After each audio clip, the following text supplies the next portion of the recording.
This is the Vintage Guitars REVO Series Colt HS, an offset style of instrument in the brand's rapidly expanding REVO series. REVO stands for Retro, Vintage, Originals, and this guitar was designed together with the Vintage team and iconic UK designer Alan Entwistle, who has his hand in the entire Vintage REVO series. Now, this being an offset guitar, if you own something like a Fender Mustang, you'll clearly see the inspiration here from the basic design, but this being a vintage and this being an Alan Entwistle co-design, there are a number of unique twists to it, which we'll get into in this video as well. Now, offsets are typically used for indie and alternative rock and grunge, and generally making lots and lots of noise, so that's what we'll do in this video. But guitars like this are actually very capable workhorses for any number of musical genres, and that's what I'm hopefully going to prove to you in this video. What I'll do first, though, is tell you about the specs and the features, then we'll get to the playing part, and we will try and get as many musical genres down as possible, and afterwards I'll give you a few more in-depth opinions on the Colt HS. I've had this guitar on loan from Musicvine, Vintage's German distribution partner, for the last few weeks in order to make this video, and there is quite a lot to say about it, so stick around for that as well.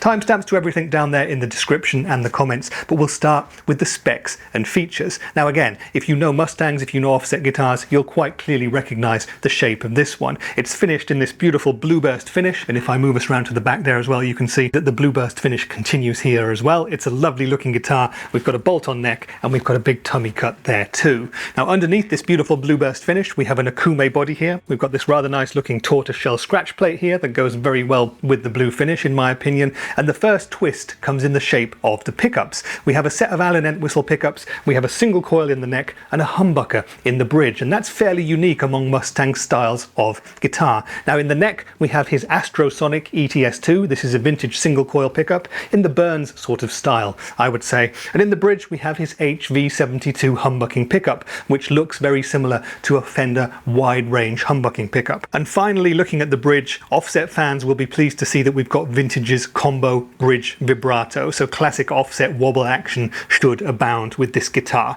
Now, moving up to the neck, we have a maple neck here. It's poly finished and it's got a classic skunk stripe there as well, and that's fronted by a Jatoba fingerboard here. Now, Vintage don't tell us what size the 22 frets are, but to me they look and feel like medium jumbo. We've got dot inlays as well, and next, another key difference between this and a Fender or Squier Mustang. Now, typically a Mustang has a shorter scale of 24 inches, but this guitar has a 24 3/4 inch scale length. That's 628 millimeters, or Gibson scale length. So if you're used to your Gibsons, and if you don't quite get on with the shorter scale Mustang scale lengths, well, this could be a perfect guitar for you to try. Now, in terms of fingerboard radius, again, Vintage don't tell us what it is, but it's fairly flat, and I kind of think it might be about 10 inches, possibly even 12, but I reckon closer to 10. And in terms of a neck profile here, it's a fairly standard C shape, starts medium down here, and gets quite nice and chunky as you move further on up the neck, so a really nice thing to have indeed. We also have a Graphtec nut here, and if I move us up to the headstock there, lovely vintage tint front and back, and 6-in-line Wilkinson Easy Lock locking tuners as well. So this is the Vintage REVO Series Colt HS. How much is this guitar going to set you back? Well, it seems to be filtering quite slowly out into dealers, like a lot of the REVO series, but I did a bit of Googling, and I found that in America you can get this for about $550. In Europe it's about 450-ish euros, there or thereabouts, and in the UK about 400 to 420 Great British pounds. But Google it to find the local prices in your region and currency. But now it's time to play this guitar. My rig for today is going to be my Hughes & Kettner Black Spirit 200 amp head. We'll use a couple of the amp's different channels and some of my favorite pedals to spice up the tones. Again, timestamps down there to every different musical genre if you want to skip through to what suits you best. But enough talking, let's play the guitar now, and we'll speak in a bit more detail about it afterwards.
Okay then, so that was the Vintage REVO Colt HS, and I hope you enjoyed the playing, the riffs, and the tones. And as usual, I'd love it if you left me a comment down there telling me what you think of this guitar. Let's get a bit of a discussion going about your thoughts on this instrument. But what I want to do now is tell you my thoughts about it, because I've had it on loan for the past few weeks to make this video and maybe a few more with it. And, well, I have quite a few opinions about this one. But we'll start with my first impressions. I think I first saw this guitar over a year ago at the NAMM show in January 2024. I think it was there as a very early prototype, kind of when they launched the REVO series, maybe something like that. So I've known about it for a while, but this was my first chance to get my hands on one to make a video here in Europe. And very excited I was too, because I love the shape of this guitar, I love the Blueburst finish, and I love the idea of an HS finish in terms of pickups on this guitar as well. Now, there are other color options available with this guitar, and there are other pickup options too. There's a double single coil version and a double humbucker equipped version as well. So there really are a few different choices within the REVO lineup. So I love the looks of the guitar, and as soon as I unpack this one, well, it looks just as good as how I remember. The Blueburst looks great, the tortoiseshell scratch plate looks great too. I love the offset vibes about it, the vintage style maple neck and the Jatoba board. You know I'd prefer a rosewood board or even ebony, but at this price point in 2025, you get what you get. And it all looks fantastic, and it inspires you to pick it up and play it. And for me, that's half the battle won, especially with an affordable guitar like this one. And then I picked the guitar up and realized, yes, I've got one with a pretty decent weight. This specific example weighs 3.63 kilograms. That's about 8 pounds dead, 8 pounds on the nose, 8 pounds on the button, however you want to say it. And anything 8 pounds or under is absolutely fine by me. So I'm very happy about that. And the guitar balances very well as well, no matter whether I'm sat down to play it or whether I'm standing up and using a guitar strap. The next thing I looked at was the build quality. At a guitar at this sort of a price point, you're kind of wondering, what might be wrong with it? Are there going to be any issues? And I haven't found any, to be honest with you. The setup straight out of the box was very, very good. Action and intonation, no problem whatsoever. The frets seem really nice and smooth, especially at the edges, really well done. The nut seems to have been cut well. The Wilkinson Easy Lock tuners, I know that they're going to do a great job for me. And with an offset guitar, especially a more affordable one, I think the one thing you're going to be worrying about is how stable is the bridge vibrato going to be. And in this case, I'm not someone who really abuses his vibrato. I just give a gentle wobble now and again to infuse my riffs with a bit of ambience. So for me, no problems at all. I'm a gentle user and no issues. It stayed in tune very well throughout. However, just as an aside, I wanted to link in the description to a video by a chap called Mark, where he really does give the vibrato a bit of punishment, and he shows that it can have a few little issues, and there are some things that you can do to maintain it and to improve the stability there. So have a look at that if really smashing that vibrato is going to be your thing. It's worth looking at, and it's a great video as well. But anyway, in terms of quality for me, the Colt HS scores very, very highly. Next, we come to the playability of the guitar, and this guitar is indeed a bit of a joy to play, and I find it a very addictive instrument as well. Part of that's to do with the pickups, and we'll talk about those in a second, but the rest is to do with the playability of the guitar. Now, with many Mustangs, you'll have a shorter 24-inch scale length, and I personally have no problem with that. However, this being 24 3/4, 628 millimeters, or Gibson scale length, means that it's easier to get into somehow. It feels a bit more natural in the hand, and I enjoyed that straight away. Now, I think the maple neck on this has a really comfy profile, and because the setup's really good, the riffs just flew out of me. One personal thing that I prefer would be a satin finished neck as opposed to poly, but that's just a taste thing. And in terms of the guitar's body, this lovely offset shape and the tummy cut there make it really comfy to play as well. So in terms of playability, it's a fantastic little guitar too. And now we get to the other key thing, and that's the sounds. Like I said, I think this is pretty much a unique proposition at the moment when it comes to a single coil in the neck and a humbucker in the bridge of a Mustang type guitar. Correct me in the comments if I'm wrong, if you know of any others that have that. The closest that I know would be the G&L Fullerton, but that has a P90 in the neck and a humbucker in the bridge. And it's not a Mustang anyway, it's something else. But anyway, these Entwistle pickups sound fantastic. Now, I was very, very impressed with them for any kind of tones, all the way up to pretty heavy metal. They're not built for modern high gain sounds, but they can do it. But for everything else, they are exemplary.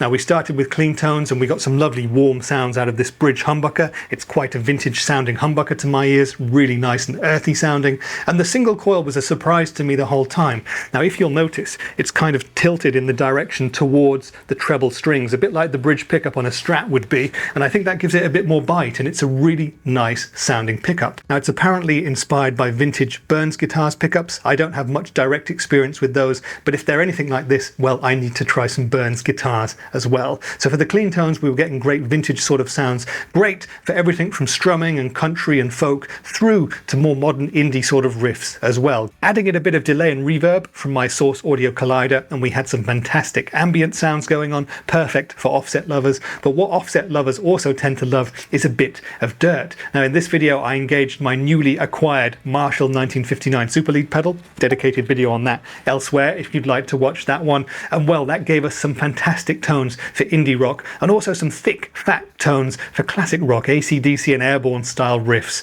as well. But for the indie and alternative rock stuff, with the gains down pretty low on the Marshall pedal, we got some lovely biting aggressive tones, and again mixing the two pickups together and taking advantage of this beautiful neck single coil really gave us some great sounds. As we went up into heavier tones, courtesy of the lead channel of the amplifier, I realized that this guitar can do hard rock stuff and punk rock really well as well. For the pop punk stuff, I found it to be really clear. It's great for your fast kind of power chord palm muted chugs a la Blink 182. It's really decent for hard rock as well, and again pleasantly surprised by how spiky and aggressive the neck single coil pickup sounds for hard rock stuff. Really decent, and I actually used this neck pickup a lot more than I would use most of my other neck pickups for this style of music. So kudos to Alan Entwistle and his team for designing this pickup and getting it into this guitar. Very positive surprise for me there. Now when we went down to drop D and I engaged the Rev G3 distortion pedal, I found out that this guitar can do metal. It's really decent for high gain. It's crisp and articulate, and it has a fat bottom end, and it works for some sort of slower classic metal chugging stuff. Now if you're playing modern progressive metal and that sort of thing, I think you'll probably want something a bit more modern sounding, but it works. It's a very versatile workhorse guitar, and I'm probably guessing that a few of you watching this are surprised at just how well it handles some rather extreme styles of music. So again, thumbs up in that respect. But if you've been watching this video and you quite like the idea of the Colt HS, but you're wondering what else is out there at this sort of price point and in this sort of style, well, there's quite a bit. You should probably start by looking at the other Colts in the REVO series. There's a double single coil version and a double humbucker version, which has a hardtail bridge as well. They also have different pickup switching options and so on. So take a look at the Vintage website. There'll be links down there, and you might find that one of those is going to be better for you. If you want to go slightly more classic offset, a bit more Jaguar or Jazzmaster sort of style, you could try the Vintage reissued and Icon series. There you can get their V65 model, which again, videos I can link you to about that one. That's a fantastic guitar, many different options in terms of pickups and bridge vibratos available there,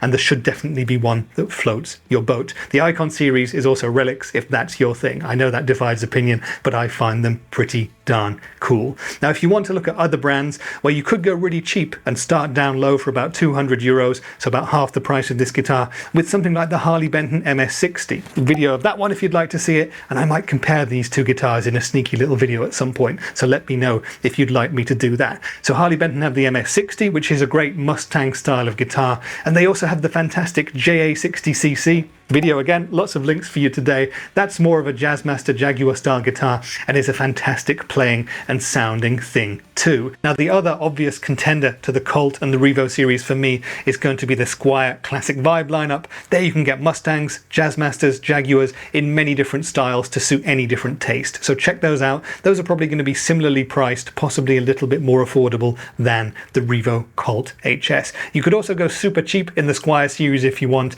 and go for a Squier Sonic Mustang. Those look really good for about 165 euros, about $199. And if you wanted to go a bit off-piste and try out a couple of different brands, try something a bit kooky like a Dan Electro, try a Guild Surfliner, or even try a Larry Carlton J3. I've seen those recently, really want to test one of those soon, and they look like fantastic takes on the Fender offset style of guitar. But what you really need to do is head down to your local guitar store and try out all of the options and see which one works best for you. Now I really love the Colt, but some of the others may have specs and features that you prefer, who knows. But for me personally, this is a fantastic guitar and it should be on all of your shortlists. Now the one adjective that keeps coming back to mind for me about the Vintage Colt is fun. It's a really enjoyable guitar to play, and it's addictive to play as well, and I just find that when I pick it up, the riffs fly out of me. It's a great playing guitar. You've got that Gibson scale length, don't forget. The body's really comfortable as well. Everything about it quality wise is really decent, right down to the vibrato bridge, holds tune at least for the kind of stuff I play, and these these Entwistle pickups go above and beyond in terms of their tonal quality and in terms of their versatility as well. You'll have no problems whatsoever covering any style of standard offset sort of music with this guitar, but it'll extend and let you play any kind of genre authentically as well. So it's a fantastic guitar overall. For the price point, I think it's well worth looking at, and I wouldn't be surprised if you see this guitar in a lot more videos on my channel in the future. So I hope that this video has answered all of the questions that you may have had about the vintage Colt HS, but if there's anything else you'd like to know, drop me a question down there in the comments and I shall do my best to answer you to the fullest. And if you're still around, would really make my day if you wanted to give the video a like, or maybe even sub to my channel, because that really does help, and you'll be seeing more videos of guitars like this in the future. But that's been it for today. I've been Rich, and I'll see you in the next one. Bye for now.